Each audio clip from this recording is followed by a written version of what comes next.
Bonjour à tous, nouvelle vidéo aujourd'hui sur le contexte actuel. Vous êtes plusieurs à m'avoir demandé mon point de vue et mon regard sur le sujet. Donc l'idée, ça va être de faire un petit récap sur la situation actuelle, la géopolitique au sens large, même si c'est pas l'objet spécial de cette vidéo-là. De voir surtout l'impact que ça peut avoir sur le marché de la tuyauterie actuellement, ce que ça a pu avoir avec des événements similaires par le passé et comment il faut y réagir justement pour passer ce genre d'étape, on va dire sereinement, le plus sereinement possible en tout cas. Bon, ça fait quelques mois, maintenant qu'on entend parler de pas mal de choses, hein, l'Ukraine, la situation au Moyen-Orient et cetera. Avec on entend des tables d'économie au ralenti, le gasoil qui monte et cetera. Et si tu es dans la tuyauterie à ton compte, tu te poses forcément la question, bah, est-ce que ça va casser mon marché? Est-ce que ça va avoir un impact? Est-ce que c'est le moment pour moi d'accélérer ou pas? Enfin voilà, tout ce genre de questions que tu peux te poser. Alors il y a un premier sujet qui est clé déjà, par rapport à ça, heu, c'est qu'il y a 2 questions à se poser, entre guillemets, une à éviter plutôt et une sur laquelle il faut se concentrer. La première que j'entends le plus souvent, c'est en gros: «Est-ce que le marché va ralentir? Est-ce qu'il va se passer ci? Est-ce qu'il va se passer ça?» J'en sais rien, vous en savez rien, personne n'en sait rien. OK? Cette question, elle apportera pas de valeur ajoutée, puisque vous n'allez pas pouvoir contrôler la conjoncture, peu importe ce qu'elle va être. Si vous regardez depuis les 4, 5, 6 dernières années, tous les ans, il se passe quelque chose qu'on n'avait pas forcément prévu, quelque chose qui peut parfois impacter le marché, mais en tout cas quelque chose sur lequel on n'a pas la main. La vraie question qu'il faut se poser, c'est plutôt la question que vous voyez en dessous ici, c'est: «Est-ce que moi je suis positionné pour traverser une éventuelle crise?» Si tant est qu'on puisse appeler ça une crise en tout cas, on ne sait pas encore ce que ça va donner, mais est-ce que je suis bien positionné pour traverser une période comme ça? Et la réponse, ça dépend en général bien plus de votre mode de fonctionnement et de votre façon de travailler que de la conjoncture actuelle. OK? Donc ça, c'est le 1er gros point. Concrètement déjà, si jamais il y avait une «crise durable» entre guillemets, qu'est-ce que ça va, impacter au sens propre? Hem, ce que les crises «économiques» entre guillemets, elles impactent en général 3 points. Le premier, c'est qu'il peut y avoir des projets neufs qui sont reportés, OK? Donc des usines qui peuvent réduire leur production à cause de coûts énergétiques, j'en parlais juste avant. Des projets neufs qui peuvent être un peu décalés, des clients qui renégocient ou qui attendent un petit peu. Donc c'est un peu le voilà, un des points clés. Les gros projets d'investissement sont en général un petit peu peuvent être reportés. Deuxième point, on peut avoir des perturbations logistiques, OK? Ça veut dire il peut y avoir des décalages sur certaines livraisons, des prix de matériel qui augmentent, du matériel qui arrive en retard et cetera et des chantiers qui se décalent, de façon générale. Et enfin, on peut avoir des entreprises qui sont un peu plus hésitantes à investir, OK? Donc les décisions prennent plus de temps. Ce qui pouvait prendre 3 semaines au début peut prendre 2 mois maintenant. Et voilà, on va avoir des projets non urgents qui vont peut-être un peu passer sur le radar ou être mis en stand-by. Voilà, ça c'est en gros les 3 axes sur lesquels ça peut potentiellement impacter. Par contre attention, le truc à vraiment prendre en compte, c'est que tout ralentit pas, loin de là. D'accord? En général, quand vous avez des portes qui se ferment d'un côté, vous avez des fenêtres qui s'ouvrent de l'autre et ça va être un sujet important. Si on prend, un petit historique d'événements, «à venir» entre guillemets, il y a quand même des gros projets à venir entre guillemets ou une dynamique en tout cas d'investissement industriel. D'accord? Pendant que certains secteurs vont se freiner, il y en a d'autres qui injectent des millions et des milliards, clairement. Bon, il y a le nucléaire, effectivement, on a les grands carénages. EDF dépense aujourd'hui plus de 6 milliards d'euros par an en maintenance dans son parc. Je parle pas de projet neuf, je parle pas de voilà, c'est juste un exemple, hein, pour remettre en proportion. On a le programme grand carénage avec la rénovation complète des centrales qui représente à lui seul plus de 100 milliards sur l'échelle 2014-2035, on va dire. Et d'ici 2040, il y a encore plus de 460 milliards à première vue qui devraient être investis sur ce sujet. On a la partie également défense, OK? Donc la loi de programmation, militaire, où il y a un budget historique de 413 milliards, d'accord? C'est pas des millions, 413 milliards d'euros, qui vont être prévus, au cours des voilà, sur les on va dire les 10-15 années à venir. Donc ça, c'est un des points essentiels également. Heu, Autre, sujet, ça va être la partie, maintenance industrielle, d'accord? Hem on va le voir ici, les entreprises n'investissent pas dans du neuf forcément dans ces périodes-là, mais par contre, elles maintiennent ce qu'elles ont. Elles optimisent, elles modifient leurs installations pour réduire les coûts et cetera et cetera. Et là où le neuf peut ralentir, la maintenance, la modification, l'adaptation, le revamping et cetera, tout ça, ça continue et je dirais même voire ça augmente. OK? En général, il y a un système de vases communicants, et c'est vraiment sur la partie maintenance qu'il va y avoir un gros choc. Bon, en tout cas, un système de vases communicants sur les marchés.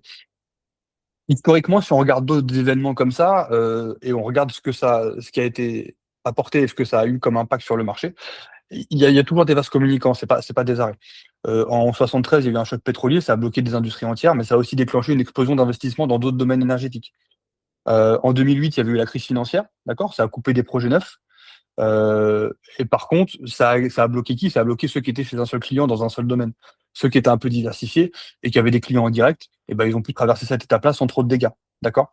2021-2022, il y a eu ce qu'on a appelé la crise énergétique avec les grosses variations du prix de la métallurgie, et cetera. Bah, ça a explosé certains besoins en maintenance et en optimisation. Donc en gros, il y a toujours un système de vases communicants. Ce qui change surtout, c'est la façon dont vous pouvez absorber ces systèmes-là de vases communicants. Le sujet, et c'est ce que j'entends malheureusement, et je pense que c'est pour ces personnes-là que c'est le plus compliqué, c'est le côté: «Je vais attendre que ça se stabilise de mon côté». Alors, c'est exactement pour ça, en gros, que si on a ce mode de réflexion-là, que la situation ne va pas s'améliorer ou va pas s'arranger, d'accord? Le vrai risque en soi, c'est pas spécialement la conjoncture, le vrai risque, ça va être, à ce moment-là, d'être en régie chez un seul client ou que quelques clients, et que ce client-là se mette à réduire un peu la voilure. Et c'est là que ça cause problème parce que vous êtes entièrement dépendant de lui à tous les niveaux, OK? L'idée, c'est qu'en période tendue, les clients vont devenir de plus en plus sélectifs. Ils vont vouloir des offres claires, des partenaires fiables, structurés, qui peuvent défendre leurs offres. En gros, pas des fusibles à faire sauter du jour au lendemain. Donc des gars qui chiffrent un peu à la louche en espérant que ça passe, ils vont sortir du jeu. Par contre, ceux qui sont structurés, capables de répondre vite et proprement, eux, ils vont avoir une grosse plus-value. On en a encore eu l'exemple dans le programme avec Laurent la semaine dernière. Bah, je vais vous montrer, je vais vous dire tout de suite ce qu'il en est ressorti. De devis signé et validé. Signé, validé? Ouais. Là, j'ai signé 16 000 OK. et j'ai 75 000 en attente. 75 en attente. OK. Sur que de nouveaux clients et du en direct et au forfait. C'est ça. OK. OK, nickel. J'arrondis grossièrement, mais en gros, tu as eu plus de 100 000 € sur lesquels tu as été consulté, quoi. Déjà 16 de rentrée. Et en plus, tu avais une situation dont je parle parfois, je me souviens, mais pour l'affaire à 16 000, tu m'arrêtes si je me trompe, tu as eu un premier chiffrage sur lequel on avait bossé ensemble, mais où il y avait Ouais, eu quelqu'un qui s'était placé vraiment très bas et qui c'est n'avait ça. pas pris. C'est ça. Par contre, ce même client-là, chez lequel tu venais de rentrer, tu as recontacté pour l'affaire à 16 000. Et là, tu es rentré. Exactement. C'est ça. Exactement. Et ça, c'est typiquement le genre de marché sur lequel vous pouvez vous positionner en étant réactif, petit, et à l'échelle humaine, tout simplement. Et là, on est sur des petits projets, des besoins de maintenance, et cetera. Et c'est là que ça va se décanter dans les mois et les années à venir. Par contre, ça demande clairement d'être proactif. Vous attendez que le téléphone sonne, il va rien se passer. Si vous attendez, d'avoir un devis pour apprendre à le faire, il va rien se passer, et cetera, et cetera, et cetera. Clairement, il y a 3 actions, à mener qui se dégagent. OK? Histoire de dire de pas subir cette situation. Le premier déjà, c'est de pas paniquer. OK? Ça sert à rien. Pas paniquer, pas brader ses prix. Si vous baissez vos prix aujourd'hui, ça va devenir la norme pour vous plus tard. D'accord? Il y a aucun intérêt à faire ça. Le premier gros enjeu, c'est de construire en fait tout ça et ça va passer par la diversification des accès au marché. Le tissu industriel local, il est bien plus dense que ce qu'on ne le croit. Il y a des petites usines, des petits sites de maintenance, des petites PME, et cetera, à 20, 30, 50 kilomètres de chez vous, qui ont des besoins en tuyauterie et qui cherchent exactement des profils réactifs, qu'on pourra consulter rapidement, et cetera, et cetera. Ces clients-là, ils disparaissent pas en période de tension, ils continuent à maintenir leurs installations. Et ils préfèrent une petite structure locale réactive plutôt qu'un groupe qui envoie des gens à l'autre bout de la France et avec aucun vis-à-vis, et cetera. Ça, c'est le premier volet, la diversification. C'est nécessaire et indispensable actuellement. Le deuxième sujet, effectivement, c'est le chiffrage, parce que si on se diversifie, il faut être capable de répondre à différents clients, voire à différents secteurs dans certains cas. En période difficile, chaque période va compter double. D'accord? Un chiffrage mal fait sur un marché tendu, bah, soit c'est une affaire perdue, soit c'est une affaire gagnée à perte. Tout simplement, c'est pas plus compliqué que ça. Ceux qui maîtrisent les chiffrages vont pouvoir aller gagner ce genre de marché, voire dire non à des mauvaises affaires, d'accord? Par contre, savoir aussi tenir prix face à un client qui va chercher à négocier sous pression, et ça, c'est là qui va être le plus important. Et enfin, le troisième point, et c'est peut-être le plus contre-intuitif, on va dire, c'est d'arrêter d'attendre. OK, clairement, les périodes de tension, elles créent des opportunités pour ceux qui sont prêts. D'accord? Par contre, des dangers pour ceux qui attendent. Plus vous allez attendre, plus vous allez courir le risque d'être dépendant et plus vous allez courir le risque de vous retrouver en porte-à-faux, tout simplement. Donc, si je reviens un peu sur ce que je vous ai dit au début, il y a deux façons de réagir. Soit vous continuez dans une période qui subit, c'est-à-dire je dépends d'un ou deux clients en régie, le chiffrage n'est pas un sujet que je vais développer ou maîtriser. J'attends que le téléphone sonne et vous allez vous retrouver avec une visibilité vraiment minime, d'accord, si tant est que vous en ayez une actuellement. Le deuxième projet, par contre, qui semble bien plus proactif et plus cohérent à court, moyen et long terme, ça va être de prendre le taureau par les cornes, de dire: «Écoute, bah, moi, je vais aller chercher différents clients, je vais me former pour chiffrer, répondre à des forfaits de façon cohérente, comprendre et anticiper le marché». Et là, vous allez avoir des effets effectivement à court terme, puisque vous allez pouvoir diversifier. Par contre, l'effet cumulé à long terme, quand la situation peut se rétablir et qu'il peut y avoir des «vagues» entre guillemets de marché qui vont revenir, alors là, ça va faire effet boule de neige de votre côté. OK? Donc la vraie question, c'est pas est-ce que le marché va ralentir? La vraie question, c'est, bah, est-ce que, vous voulez subir la situation? Est-ce que vous voulez prendre le taureau par les cornes? parce que le marché s'arrête pas. Encore une fois, il va juste se déplacer, il devient plus exigeant et il récompense ceux qui vont se structurer, tout simplement. Dans tous les cas, si c'est cette démarche que tu envisages, il y a un lien en commentaire, donc tu peux prendre rendez-vous directement avec nous, mes équipes.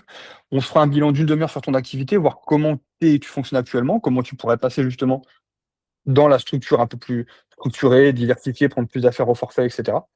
Et on voit ensemble, bah, comment tu pourrais passer ce cap-là. Allez, à très vite.